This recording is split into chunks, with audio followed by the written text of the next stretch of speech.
Mechanical digestion is the breakdown of food into smaller pieces without chemical change to the food molecules. It is mainly carried out by the chewing action of the teeth, the churning action of the stomach, and the emulsification of fat by bile into in the duodenum.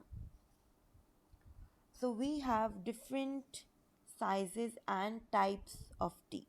So the teeth are held firmly in the bone of the jaw.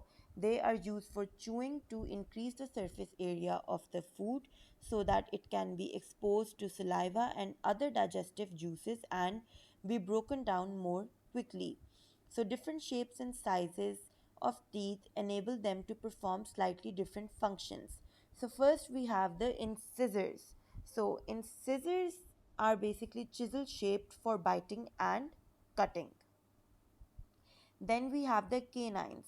They are pointed for tearing, holding, and biting.